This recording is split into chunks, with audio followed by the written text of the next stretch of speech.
Bismillahirrahmanirrahim. Assalamualaikum warahmatullahi wabarakatuh. Alhamdulillah, alhamdulillah, summa alhamdulillah. Alhamdulillahirabbil alamin, wa bihi nasta'in ala umuri dunya waddin. Wassalatu wassalamu ala asrofil anbiya'i wal mursalin sayyidina Muhammadin wa ala alihi wa sahbihi ajma'in, amma ba'du. Yang terhormat para pemirsa sekalian, hari ini kita mulai podcast terkait Ramadan. Bagaimana kita seharusnya menyambut bulan Ramadan ini. Dan ritual semacam ini terus dilakukan oleh Undar dalam setiap tahunnya untuk tentu menyebarkan hal-hal baik kepada masyarakat pada umumnya, utamanya kaum muslimin, dengan tujuan utama mensiarkan agama. Tentu yang pertama dan yang kedua adalah bagaimana mengembangkan keimanan, mengembangkan ketakwaan kita semuanya. Karena ritual puasa ini datang setiap tahun untuk kita semuanya kaum muslimin.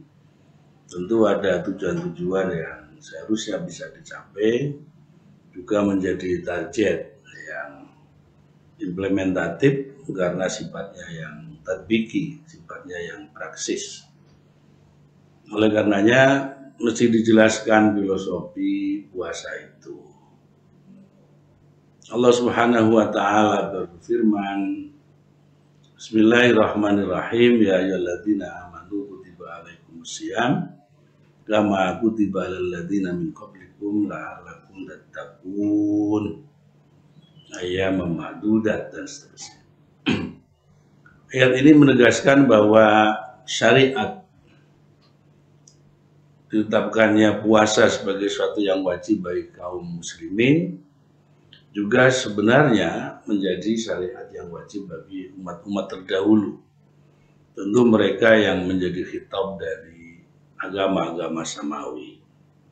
Jadi sebelum Islam, umat Allah yang sebelumnya dengan ikatan keberagaman tertentu, selagi memperoleh petunjuk langsung dari Allah dengan kitab-kitab yang diturunkan kepada mereka, maka sungguhnya mereka juga menjadi khitab atas kewajiban berpuasa.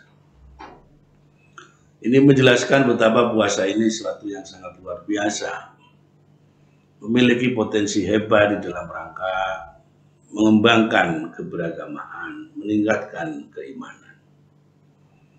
Sesuai dengan artinya bahwa puasa, soma, yasumu, sauman, siyaman, dan sebagainya, itu dimaknai sebagai menahan diri, al-kafu. Menahan diri tentu dari potensi untuk melakukan hal-hal yang buruk. Karena sungguhnya bahwa manusia diciptakan oleh Allah SWT secara prerogatif, diberi potensi tidak semata-mata untuk melakukan hal-hal yang baik, tetapi juga berpotensi untuk dapat melakukan hal-hal yang buruk. Seperti diketahui bahwa dalam diri setiap manusia ada an-nafsul hayawaniyah, ada an-nafsus sabu'iyah. Di samping yang utama adalah an-nafsul amarah bisu.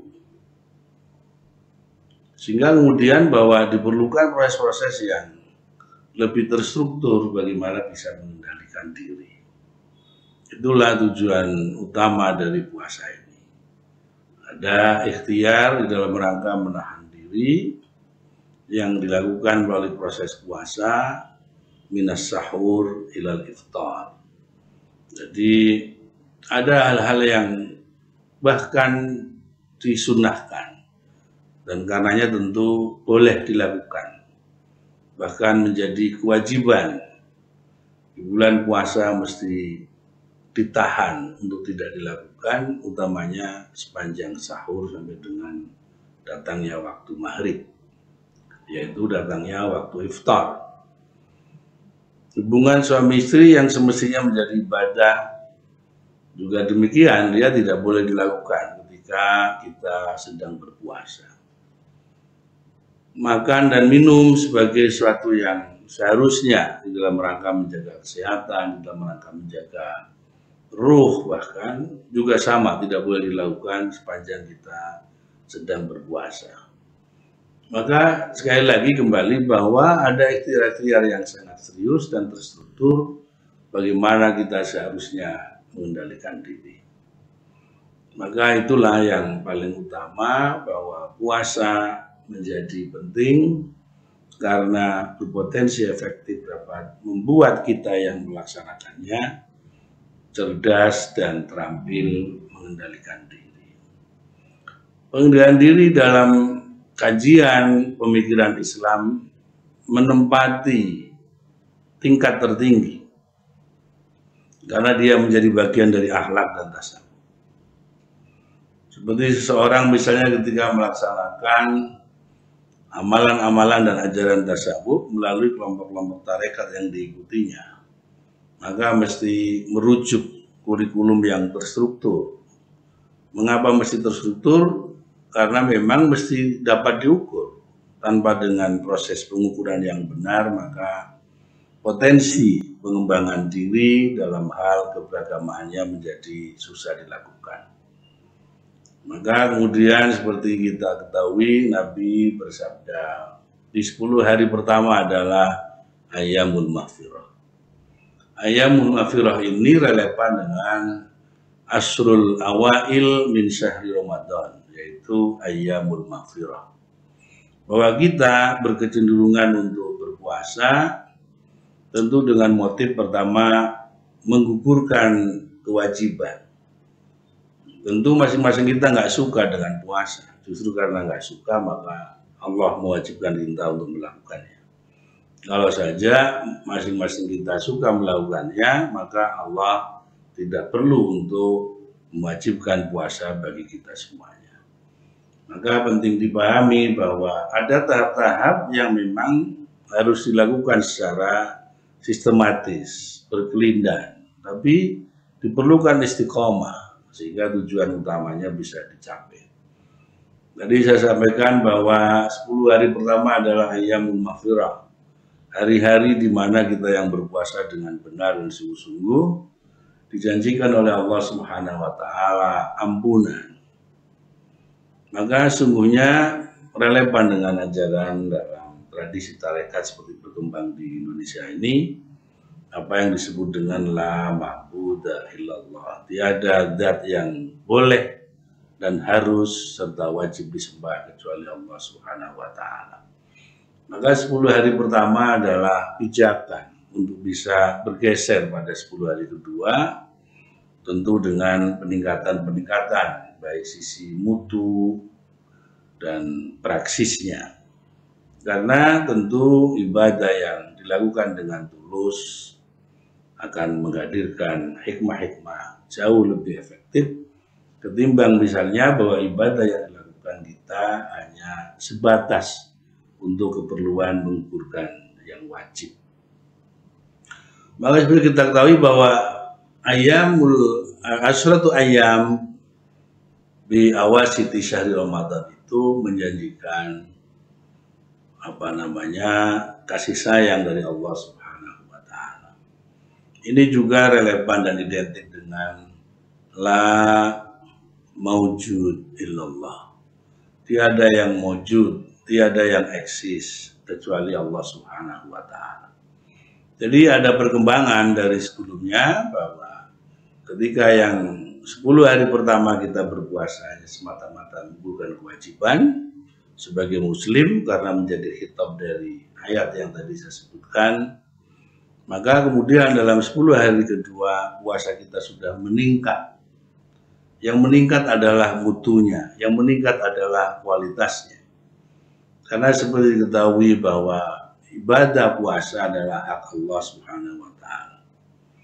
Karenanya mesti diambil pahalanya oleh Allah Subhanahu wa Ta'ala.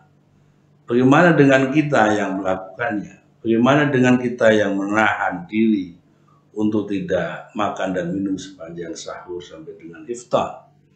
Bagaimana dengan kita yang menahan banyak ritus-ritus yang seharusnya menjadi ibadah, tapi karena larangan sepanjang puasa dilakukan, kita berhenti untuk melakukannya? Maka Allah Subhanahu wa Ta'ala, seperti digambarkan dalam banyak hadis-hadis Nabi, mengganti pahala puasa dengan amalan-amalan sunnah yang dijanjikan dengan pahala-pahala berlipat ganda. Puasa di bulan Ramadan ini sungguh pun pahalanya tidak diberikan kepada kita yang melakukannya. Akan tapi tadi seperti saya tegaskan bahwa Allah Subhanahu wa Ta'ala menggantikannya dengan amalan-amalan sunnah berikut pahala-pahala yang berlipat-lipat. Tentu ini menjadi tabungan untuk kita semuanya. Tabungan untuk bisa mencapai akhirat dengan husnul khatimah. Karena memiliki zat, memiliki bekal yang cukup. Oleh karenanya puasa tadi yang pertama dalam 10 hari identik dengan la ma'bud karena terkait dengan ikhtiar di dalam rangka menjalankan kewajiban. Maka pada 10 hari kedua merupakan ikhtiar kita menggapai kasih sayang dari Allah Subhanahu wa Ta'ala. Itulah mengapa bahwa 10 hari kedua adalah ayyamur rahmah. Dari yang pertama ayyamul maghfirah. Ayyamur rahmah identik dengan la maujud. Karena apa? Karena zat yang mesti disembah.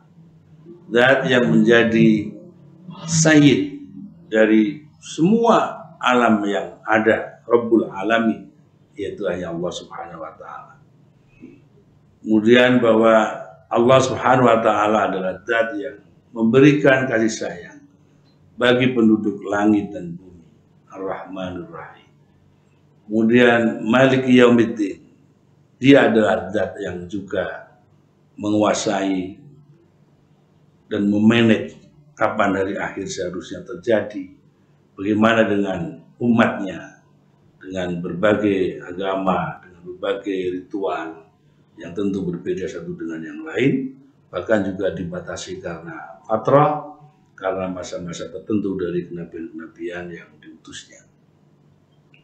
Tapi sekali lagi bahwa ayyamur rahmah pada 10 hari kedua menjelaskan adanya peningkatan mutu dan kualitas dari puasa kita. Dan mutu dan kualitas dimaksud tentu dicapai tidak dengan sekedar berpuasa, dengan tidak makan dan minum dari subuh, sahur sampai dengan waktu iftar. Tetapi lebih karena ada ikhtiar-ikhtiar yang lebih serius dengan melakukan hal-hal yang sunnah sepanjang puasa itu dilakukan. Ada tadarus Al-Quran, kalau di hari-hari biasa kita mungkin khatam dalam 1 bulan 1 kali. Tapi di bulan puasa dalam 3-4 hari kita bisa khatamkan Al-Quran. Maka dalam rentang 1 bulan kita bisa khatam beberapa kali. Dari ayat-ayat Al-Quran yang kita baca tentu ada peningkatan-peningkatan. Karena ada sentuhan psikologis hanya dengan membacanya. Sungguh pun kita tidak mengerti maknanya. Dan apalagi misalnya bahwa Al-Quran itu dibaca dengan dipahami maknanya. Maka akan ada sentuhan-sentuhan yang lebih psikologis. Karenanya kemudian keberagamaan masing-masing kita akan lebih bersifat eksplanatif. Akan lebih bersifat eksplanatif. Akan memberi manfaat yang lebih. Tidak saja untuk dirinya, akan tapi juga untuk lingkungannya. Untuk masyarakat yang lebih luas. Maka kalau kemudian kita lulus dari la ma'bud illallah dengan puasa 10 hari pertama, kemudian dilanjutkan dengan lulus la maujud illallah, bahwa yang eksis hanya Allah, maka di 10 hari yang terakhir kita agak dipaksa untuk melakukan iktikaf. Untuk apa? Untuk dapat jaminan dari Allah Subhanahu wa taala bahwa 10 hari puasa terakhir kita akan efektif menjadikan kita terbiasa steril dari kemungkinan-kemungkinan melakukan maksiat kepada Allah Subhanahu wa taala. Itulah makanya digambarkan bahwa Asyrul Awakhir dari bulan Ramadan, dari puasa di bulan Ramadan sebagai itkum minan nar. Itkum minan nar, terbebas dari neraka.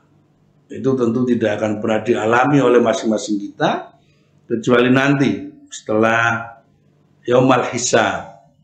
Dari sebelumnya di padang mahsyar kita akan bersama-sama dengan yang lain menghadap Allah Subhanahu wa taala.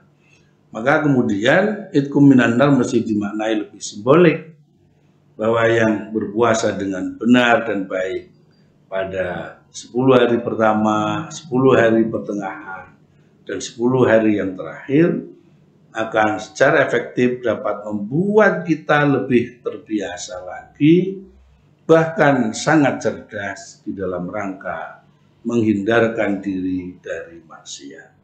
Kita menjadi makhluk-makhluk yang steril dari maksiat. Dalam konsep tasawuf kita mengenal fana dan baqa. Maka sesungguhnya 30 hari berpuasa itu adalah ikhtiar yang sangat terstruktur, ikhtiar yang sangat sistematis di dalam rangka mencapai konsep fana baqa dimaksud. Fana berarti Ramadan, fana berarti romad, membakar, menghancurkan, menghabiskan. Apa yang dihancurkan? Yang dihancurkan adalah al-akhlaqul madmumah, dan yang menghancurkannya adalah al-mahlaqul mahmudah. Idza faniyat fi anfusina al-akhlaqul madmumah baqiyat fiha al-akhlaqul mahmudah.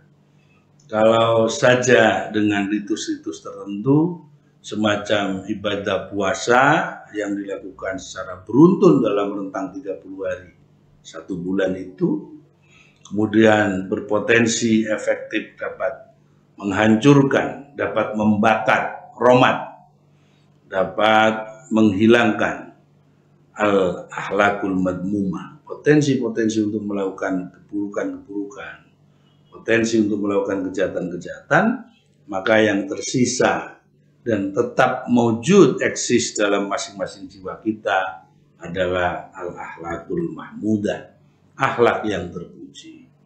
Maka pada posisi itulah siapapun bisa saja berkomunikasi langsung dengan Allah Subhanahu wa taala. Maka seperti diketahui dalam tasawuf secara konseptual ada konsep ma'rifah, ada konsep mahabbah, ada konsep ittihad, ada konsep hulul, ada konsep wahdatul wujud. Di samping konsep-konsep yang lainnya yang relevan dengan itu, dan mesti dipastikan bahwa dari banyak konsep yang ada substansinya satu, yaitu bagaimana kita seharusnya dapat berkomunikasi sedekat mungkin dengan Allah Subhanahu wa taala. Karena sesungguhnya bahwa bertasawuf itu ikhtiar untuk menjadi orang baik, ikhtiar untuk berakhlak baik, bahwa kemudian ada potensi untuk berittihad, bermakrifah, itu merupakan akibat tidak langsung dari proses-proses yang terstruktur, karena dalam konteks tasawuf kita mengenal istilah nasud, bahwa Allah Subhanahu wa taala memiliki dimensi kemanusiaan yang kemudian karena manusia yang melakukan mujahadah secara terstruktur, ikhtiar untuk menjadi orang baik dengan menghancurkan potensi jahatnya untuk kemudian yang tinggal dalam jiwanya sesuatu yang baik, maka sangat berpotensi untuk menggabungkan antara dimensi lahutnya, dimensi ketuhanan yang dimilikinya dengan dimensi nasud Allah Subhanahu wa taala. Maka kemudian muncullah konsep-konsep seperti tadi saya sampaikan, ada konsep mahabbah, konsep ma'rifah, konsep ittihad, hulul, wahdatul wujud, dan lain sebagainya. Maka penting ditegaskan di sini bahwa bermujahadah di dalam rangka menjadi orang baik itu hak dari setiap kita. Hak dari setiap kita. Yaitu kita yang muslim, kita yang mukmin. Jadi untuk menjadi sufi, untuk menjadi wali adalah hak setiap kita. Dan hak itu tentu akan dapat dipenuhi sepanjang kita melakukan proses-proses mujahadah yang terstruktur. Karenanya kemudian muncul kelompok-kelompok tarekat untuk menjamin bahwa mujahadah yang dilakukan para murid bisa dilakukan secara benar dan baik karena pembimbingan yang dilakukan oleh para mursyidnya. Itulah mengapa kita sering bertawassul kepada dan dengan mursyid dengan istilah yang sangat luar biasa. Bahwa mursyid adalah mursyidul ruhi.